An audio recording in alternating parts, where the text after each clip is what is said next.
மகாராஷ்டிரால உள்ளாட்சி தேர்தல் நடக்க போகுது. உங்க எல்லாருக்குமே நல்லாவே தெரிஞ்சிருக்கும். அந்த தேர்தல் பணிகள் பயங்கர பரபரப்பா போயிட்டு இருக்கு. அங்க இருக்கக்கூடிய கட்சிக்காரங்க ரொம்ப உக்கிரமாவே தேர்தல் பிரச்சாரத்துல ஈடுபட்டுட்டு வந்துட்டு இருக்காங்க. மும்பைக்கு தேர்தல் பிரச்சாரம் பண்றதுக்காக வந்த ஓவைசி, நம்ம ஓவைசி இருக்காரு இல்லையா, அவரு சில பல விஷயங்கள் அந்த தேர்தல் பிரச்சாரத்துல பேசியிருக்காரு. ஒரு நாள் இல்ல ஒரு நாள் புர்கா போட்ட ஒரு பொண்ணு, இஸ்லாமிய பொண்ணு இந்த மும்பையினுடைய மேயராக வருவா. அது மட்டும் இல்லாம இந்த நாட்டினுடைய பிரதமராக ஒரு இஸ்லாமியர் வருவாரு அப்படின்ற மாதிரிலாம் கத்திட்டு போயிருக்காரு. ஓவைசினுடைய இந்த ஒரு கருத்துக்கு பாஜகவை சேர்ந்த கபில் மிஸ்ரா அப்படின்ற ஒருத்தர் தக்க தகுந்த செருப்படி பதிலடியை கொடுத்திருக்காரு. அவர் பேசின ஒரு குட்டி கிளிப்பிங்க உங்களுக்கு போடுறேன். அதை ஃபர்ஸ்ட் பார்த்துட்டு வந்துடுங்க. அதுக்கப்புறமா அவர் என்னெல்லாம் சொல்லியிருக்காரு அப்படின்றத நான் உங்களுக்கு எக்ஸ்பிளைன் பண்றேன். நம்ம பாஷையில எக்ஸ்பிளைன் பண்றேன். कल यहाँ पे ओवैसी आया था, क्या बोल के गया ओवैसी? किसी ने सुना ओवैसी का भाषण? ओवैसी बोल रहा है कि एक दिन मुंबई में बुरके वाली मेयर बनेगी। मैंने कहा मियां, पहले बुरके वाली को अपने घर से तो निकाल, पहले उसे स्कूल तो भेज, पढ़ाई तो करवा। अभी तो तुमने ट्रिपल तलाक और हलाला में कुचल के रखा हुआ है, और बुरके वाली की आंखें खुल गई तो ईरान में देख लो क्या कर रही हैं बुरके वालियां। ईरान में देखा किसी ने क्या हो रहा है? देखा ईरान में? जिस दिन इधर ऐसा हो गया ना, उधर ओवैसी खुद ही बुरका पहन के भागेगा उस दिन। लेकिन इनके दिमाग में कितना जहर है, इनकी सोच में कितना विष है, ये हमें भूलना नहीं है। ये किस दिशा में मुंबई को लेके जाना चाहते हैं? एक அதாவது சார் என்ன சொல்றாருன்னா, நேத்திக்கு இங்க பிரச்சாரத்துக்கு வந்த ஓவைசி என்ன சொன்னாரு, புர்கா போட்ட ஒருத்தி இந்த மும்பையினுடைய மேயரா வருவா, கண்டிப்பா வருவா, அப்படிதானே? முதல்ல புர்கா போட்ட உங்க வீட்டு பொண்ணுங்களை உங்க வீட்டை விட்டு வெளியே கூட்டிட்டு வாங்கடா. அவங்கள புர்கா போட்ட பெண்களை ஸ்கூலுக்கு அனுப்புங்கடா. முதல்ல அவங்கள படிக்க வைங்கடா. ட்ரிபிள் தலாக்கு, ஹலாலா மாதிரியான விஷயங்கள் இன்னமும் இங்க நடந்துகிட்டு தான் இருக்கு. இப்போ உங்க வீட்டு பொண்ணுங்களை படிக்க வச்சா என்ன நடக்கும்? ஈரான்ல என்ன நடந்துட்டு இருக்கு? அங்க இருக்கக்கூடிய இஸ்லாமிய பெண்கள் என்னெல்லாம் பண்ணிட்டு வந்துட்டு இருக்காங்க? டேய், கொஞ்சம் கண்ணை திறந்து பாருங்கடா. ஈரான்ல இருக்கக்கூடிய பெண்கள் என்ன பண்றாங்க அப்படின்றத கண்ணை திறந்து பாருங்கடா.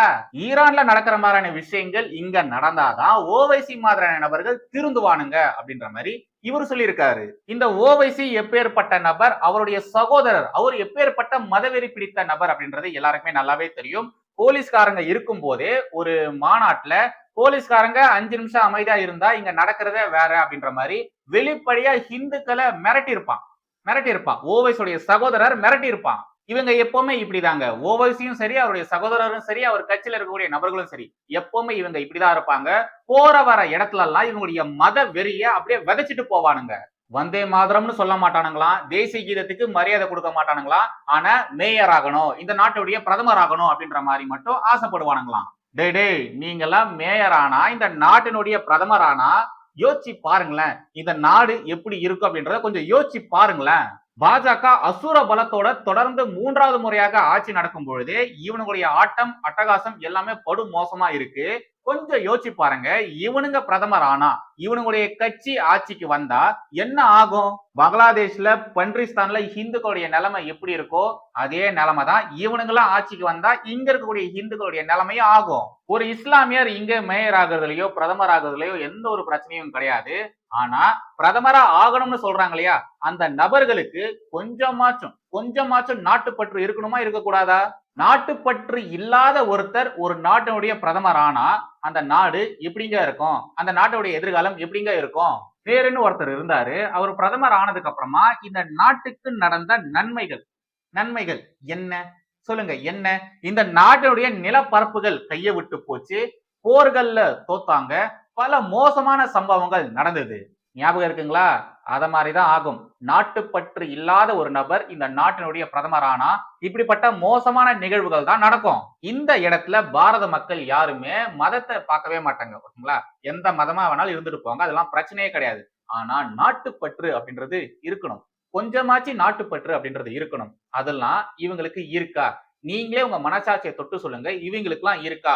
பார்லிமெண்ட்ல உட்கார்ந்துகிட்டு வந்தே மாதரம்னு சொல்ல மாட்டேன், தேசிய கீதத்துக்கு எழுந்து நிக்க மாட்டேன்னு சொல்றவங்க எல்லாம் இந்த நாட்டுடைய பிரதமர் ஆகணும், மேயர் ஆகணும், மும்பையினுடைய மேயரா ஆகணும், அதுவும் புர்கா போட்ட ஒரு பெண் மேயரா வரணும் அப்படின்றதெல்லாம் சொல்றதெல்லாம் பாக்குறச்ச பாஜக காரங்களுக்கு காண்டாகுமா காண்டாகாதா?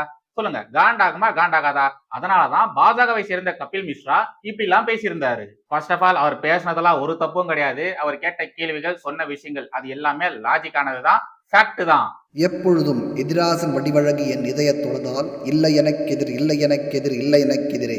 ஸ்ரீமதே ராமானுஜாய நமஹா. எனதரமை தேசியவாதிகள் அனைவருக்கும் வணக்கம் அண்ட் ஜெய் ஸ்ரீராம். பப்ரி மசூதியை இடிச்சாங்க, ஞாபகம் இருக்குங்களா? அந்த மசூதி இடிச்சதுக்கு அப்புறமா இங்க ஏகப்பட்ட சம்பவங்கள் நடந்தது.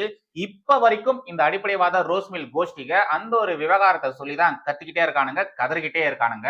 டெல்லி பாம் பிளாஸ்ட் தொட்டு அதுக்கப்புறமா அதுக்கு முன்னாடி நடந்த எல்லா இஸ்லாமிய தீவிரவாத நடவடிக்கைகளுக்கும் காரணமும் அதுதான், அந்த பப்ரி மசூதி இடிப்பு தான். இவ்வளவு விஷயங்கள் நம்ம நாட்டுல நடந்துகிட்டே தான் இருக்கு, தொடர்ந்து நடந்துகிட்டே தான் இருக்கு. ஆனா உத்தரப்பிரதேசத்தினுடைய முதலமைச்சர் யோகிஜி அவரு சைலண்டா எப்பேற்பட்ட சம்பவங்கள் பண்ணிட்டு வந்துட்டு இருக்காரு தெரியுமா? உத்தரப்பிரதேசத்துல இஸ்லாமியர்கள் அதிகமா இருக்கக்கூடிய பகுதிகள் நிறையவே இருக்கு. அந்த இடங்கள்ல இருக்கக்கூடிய இஸ்லாமியர்கள் தொடர்ந்து சட்டவிரோத செயல்கள்ல ஈடுபட்டு கைதாகிறாங்க. அந்த எண்ணிக்கையானது, கைது செய்யப்படும் இஸ்லாமியருடைய எண்ணிக்கையானது நாளுக்கு நாள் அதிகமாயிட்டே இருக்கு. உத்தரப்பிரதேசத்துல ரொம்ப கோளாறு பிடிச்ச இடமாக சாம்பல் அப்படின்ற ஒரு பகுதியை தான் சொல்லுவாங்க. எல்லாருமே அந்த பகுதியை தான் சொல்லுவாங்க. அங்க இருக்கக்கூடிய இஸ்லாமியர்கள் என்ன பண்றாங்கன்னா, மின்சாரத்தை திருடுறானுங்க. அங்க இருக்கக்கூடிய மசூதிகளுக்கு மின்சாரத்தை திருடி திருட்டுத்தனமான கனெக்ஷன்ஸ் கொடுக்குறாங்க. அது மட்டும் இல்லாம தொடர்ந்து பல சட்டவிரோத செயல்கள்ல ஈடுபடுறானுங்க. இப்படிப்பட்ட கேடுகெட்ட காரியங்கள் செய்யறது அந்த பகுதியில் இருக்கக்கூடிய சாதாரண இஸ்லாமிய மக்கள் மட்டும் கிடையாதுங்க. தேர்தல்ல தேர்ந்தெடுக்கப்பட்ட அதிகாரத்தில் இருக்கக்கூடிய இஸ்லாமியர்களும் அப்படிதான் செய்யறாங்க. பொது சொத்தை, அரசாங்க சொத்தை ஆட்டைய போடுறானுங்க. நிலத்தை ஆக்கிரமிப்பு பண்ணி அங்க மசூதிகளை கட்டுறானுங்க, கடைகளை கட்டுறானுங்க, வீடுகளை கட்டுறானுங்க. இத மாதிரி ஏகப்பட்ட சட்டவிரோத செயல்கள்ல அங்க இருக்கக்கூடிய இஸ்லாமியர்கள் தொடர்ந்து ஈடுபட்டுக்கிட்டே இருக்கானுங்க. அங்க இருக்கக்கூடிய ஒரு இஸ்லாமியன் அவன் என்ன பண்ணிருக்கான், அரசு நிலத்தை ஆக்கிரமிப்பு பண்ணி கிட்டத்தட்ட 17 மசூதிகளை கட்டியிருக்கான். 17 மசூதிகளை கட்டியிருக்கான். பல கடைகளை கட்டி வாடகைக்கு வேற விட்டுருக்கான். அவன் செஞ்ச காரியங்கள் எல்லாமே ஆதாரத்தோட நிரூபிக்கப்பட்டதுக்கு அப்புறமா அந்த மாநிலத்துடைய முதலமைச்சர் யோகிஜி அதெல்லாம் பார்த்துக்கிட்டு சும்மா இருப்பாரா? கண்டிப்பா சும்மா இருக்க மாட்டாரு. அந்த 17 மசூதிகளையும் புல்டோசரை வச்சு இடிச்சு தள்ளி தரமட்டமாக்கிட்டாரு. அங்க ஒரே ஒரு மசூதி இடிச்சதுக்கு இப்ப வரைக்கும் இந்த அடிப்படைவாத ரோஸ்மில் கோஷ்டிங்க கதைட்டு இருக்கானுங்க. ஆனா நம்மளுடைய யோகிஜி ஒரே நாள்ல 17 மசூதிகளை இடிச்சிருக்காரு, இடிச்சு தள்ளி இருக்காரு, தரமட்டமாக்கி இருக்காரு. எவெல்லாம் அரசாங்க நிலத்தை திருடி இருக்கானுங்களோ, அரசாங்க சொத்தை ஆட்டிய போட்டிருக்கானுங்களோ அவனுங்களுக்கு 75 லட்சம் ரூபாய் வரைக்கும் ஃபைனை போட்டிருக்காரு. 75 லட்சம் அது வரைக்கும் ஒவ்வொருத்தனுங்களுக்கும் ஃபைன் போட்டிருக்காரு. அரசு நிலத்தை ஆக்கிரமித்து கட்டப்பட்ட 17 மசூதிகள், கடைகள், வீடுகள், மதராசாக்கள்னு எல்லாமே காலி, எல்லாமே தரமட்டமாக்கப்பட்டிருக்கு. நம்முடைய யோகிஜி இத மாதிரி எடுக்கக்கூடிய அதிரடி நடவடிக்கைகள் இருக்கு இல்லையா, இதெல்லாம் புதுசுலாம் ஒண்ணும் கிடையாது. ரொம்ப வருஷமா யோகிஜி இப்படிப்பட்ட காரியங்கள் செஞ்சுட்டு தான் இருக்காரு. ஆனா லாஸ்ட் 1 இயரா மட்டும் பாத்தீங்கன்னா உத்தரப்பிரதேசத்துல தொடர்ந்து ஏகப்பட்ட சட்டவிரோத செயல்கள்ல ஈடுபட்டு பல இஸ்லாமியர்கள் கைது செய்யப்பட்டிருக்காங்க. லாஸ்ட் 1 இயர்ல மட்டும் இஸ்லாமியருடைய அட்டுழியங்கள் பயங்கரமா ஏறி இருக்கு. அந்த கிராஃப்டே பாத்தீங்கன்னா பயங்கரமா அதிகமா இருக்கு. பல பேரை கைது செஞ்சு உள்ள வச்சிருந்தாங்க இல்லையா, கைது செய்து உள்ள வச்சவங்களை எப்படி விசாரிக்கணுமோ அப்படி உத்தரப்பிரதேசத்துடைய காவல்துறை விசாரிச்சிருக்காங்க. அவனுங்க நிறைய இன்ஃபர்மேஷன்ஸ் கொடுத்திருக்காங்க. அந்த இன்ஃபர்மேஷன்ஸை வச்சுக்கிட்டு எவெல்லாம் பல சட்டவிரோத செயல்கள் செஞ்சானுங்களோ, அதாவது கணக்குக்கு வராதது, தெரியாதது, இது மாதிரி நிறைய விஷயங்கள் இருக்கும் இல்லையா, அதை எல்லாத்தையுமே நோண்டி நொங்கெடுத்து பல பேரை தூக்கி உள்ள போட்டிருக்காரு. உள்ள போட்டு வாயிலே மிதிச்சிருக்காரு. யோகிஜி தான் எவனை எப்படி யூஸ் பண்ணணுமோ அவனை அப்படி யூஸ் பண்ணி இன்ஃபர்மேஷன்ஸ் எல்லாத்தையும் வாங்கி போட்டு பல பேரை தூக்கி உள்ள போட்டு தரமான சம்பவங்களை செஞ்சிருக்காரு. இது மாதிரியான விவகாரங்களை எப்படி இவங்க ஃபர்ஸ்ட் கண்டுபிடிச்சாங்கன்னா, உத்தரப்பிரதேசத்தினுடைய அதிகாரிகள் எப்படி கண்டுபிடிச்சாங்கன்னா, அந்த ஒரு குறிப்பிட்ட பகுதியில மட்டும் இஸ்லாமியர்கள் அதிகமா இருக்கக்கூடிய அந்த ஒரு குறிப்பிட்ட பகுதியில மட்டும் திடீர்னு நிலத்தடி நீர்மட்டம் இருக்கு இல்லையா, அந்த நீர்மட்டமானது அவ்வளவு கம்மியா இருக்கு. கொஞ்ச நாட்கள்ல ஆபத்தான நிலைக்கு அந்த நீர்மட்டமானது போயிருக்கு. என்னடா இது, திடீர்னு இவ்வளவு நீர்மட்டம் கம்மியா இருக்கு அப்படின்றத பார்த்து வியந்து போன, ஆச்சரியப்பட்ட அங்க இருக்கக்கூடிய அரசு அதிகாரிகள் நேரடியா அந்த இடத்துக்கு போயிட்டு செக் பண்ணிருக்காங்க, கள ஆய்வுல ஈடுபட்டு இருக்காங்க.